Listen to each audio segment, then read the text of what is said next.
Good morning student. आज हम पढ़ेंगे अजमेर तथा पुष्कर मेले की सैर। अजमेर तथा पुष्कर मेले की सैर। तो अजमेर एक स्थान है और अजमेर में ही पुष्कर है। तो इन दो के अजमेर की और पुष्कर मेले की बात की गई है। तो ये क्या है, यात्रा वृत्तांत है। जैसे आगे हम पढ़ेंगे अलग अलग हिंदी की गद्य की विद्याएं, तो ये यात्रा हिंदी की यात्रा कथा की यात्रा कथा वृत्तांत है। तो इसको यात्रा कथा वृत्तांत आप आगे समझ पाएंगे। यहाँ पर ये है अश्वनी भैया के नेतृत्व में इस बार नवंबर माह में राजस्थान के पुष्कर मेले 5 दिन के लिए जाने का कार्यक्रम, मेले देखने जाने का कार्यक्रम बना। तो इसके साथ ही हम सबने अजमेर का भी कार्यक्रम बना लिया। पुष्कर का जब कार्यक्रम बना तो इन्होंने अजमेर का भी कार्यक्रम बना लिया और सबने नेहा, राधिका, शोभा तथा उत्कर्ष ने अपने अपने सामान बैग में पैक किए और पैक कर लिया था। पिछली यात्राओं के अनुभव से वह जान गए थे कि सफ़र में कम सामान लेना ठीक रहता है। नई दिल्ली स्टेशन से शताब्दी एक्सप्रेस द्वारा प्रातः 6:30 हमें रवाना होना था। तो शताब्दी एक्सप्रेस की सफ़र की कल्पना से ही हम सबके चेहरे खिले हुए थे। बच्चे कह रहे हैं अश्वनी भैया ने बताया था कि गाड़ी अजमेर तक है, अतः पहले अजमेर घूमेंगे फिर पुष्कर चलेंगे।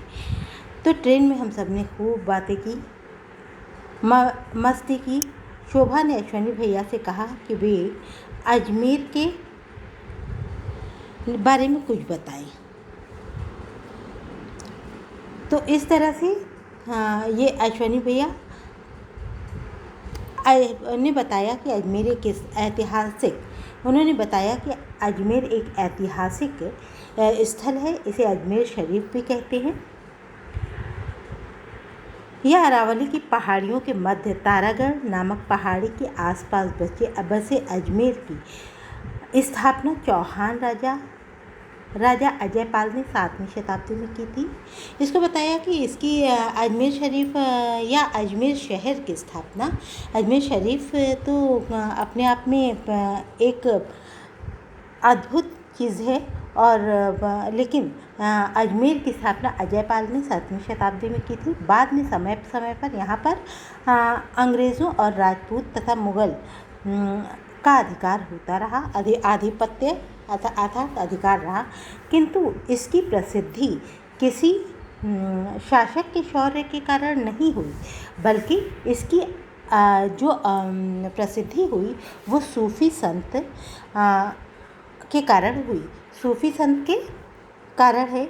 तो उन्होंने बताया कि ये सूफ़ी संत कौन थे। थोड़ी सी ख्वाजा मोइनुद्दीन चिश्ती के कारण तो इन्होंने पूछा कि बच्चों ने पूछा कि सूफ़ी संत कौन थे। तब इन्होंने बताया कि ये ख्वाजा मोइनुद्दीन ईरान में जन्मे थे। ख्वाजा साहब ईरान में जन्मे थे। अनेक देश की यात्रा करने के बाद वे अजमेर आए और यहीं पर रुक गए। यहीं से अजमेर आए, यहीं से रुक गए। लोग इन्हें प्यार से और अपना इन्होंने सब कुछ गरीबों में बांट दिया। ये गरीबों की बहुत सेवा करते थे। इन्होंने अपने लिए तो कुछ नहीं रखा, सब कुछ गरीबों में बांट दिया। इसलिए प्यार से लोग उन्हें गरीब नवाज कहने लगे। इनको गरीब नवाज मतलब गरीब को सब कुछ दे देने वाले या गरीब पर अपना सर्वस्व निछावर करने वाले, तो इसलिए इन्हें गरीब नवाज कहा गया, कहते हैं। और यहाँ सबकी मुरादें, कहा जाता है कि यहाँ पर सबकी मुरादें, वो चाहे किसी भी धर्म का हो, सबकी मुरादें पूरी होती हैं। लोग अपनी मुराद लेकर आते हैं और अपनी मुरादें पूरी होने पर यहाँ चादर चढ़ाते हैं और ये चादर जो होती है, ये चादर लोग अपने श्रद्धा सुमन चढ़ाने आते हैं। और ये श्रद्धा सुमन किस रूप में होती हैं? चादर के रूप में होती हैं। तो नेहा जो अब तक एकदम चुपचाप बैठी थी, सब कुछ सुन रही थी, तो उसने कहा कि यहाँ देखने के लिए केवल एक दरगाह ही है। तब वो बोले कि अश्विनी भैया ने कहा कि नहीं, और भी दर्शनीय स्थल है लगभग,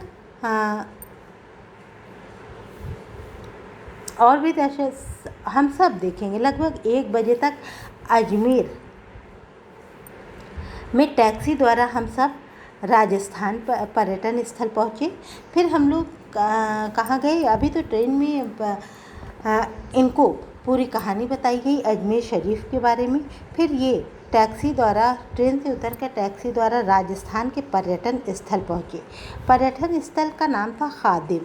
ये विकास निगम का था, पर्यटन विकास निगम का था। इस होटल का नाम था खादिम। यह अजमेर दरगाह से थोड़ी ही दूर पे था, जहाँ से कि रिक्शे से या पैदल अजमेर दरगाह तक पहुँचा जा सकता था। तो इन लोगों ने पहले अपना सामान रखा। उसके बाद तो अश्विनी भैया ने थोड़ा आराम करने के लिए कहा, लेकिन बच्चों ने कहा कि नहीं, हम आराम करने नहीं बल्कि हम तो घूमने चलेंगे, आराम नहीं करेंगे, घूमने चलेंगे। हम सब ने तय किया कि सबसे पहले ख्वाजा साहब की दरगाह पर जाएंगे, और छोटे शहरों में रिक्शा ही उपयुक्त रहता है। तो हमने ख्वाजा साहब की दरगाह तक जाने के लिए रिक्शा चुना।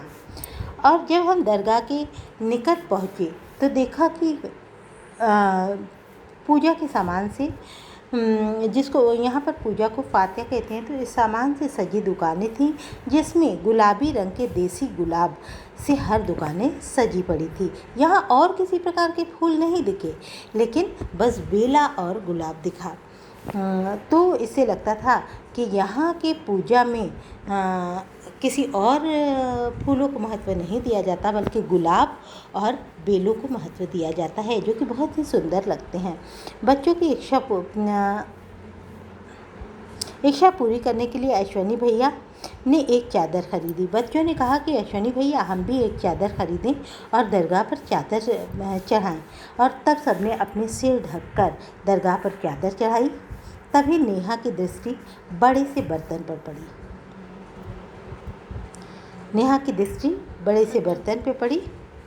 तो अब आगे हम पढ़ेंगे कि ये बड़ा बर्तन क्या था और किसके द्वारा इसको प्रदान किया गया था। धन्यवाद।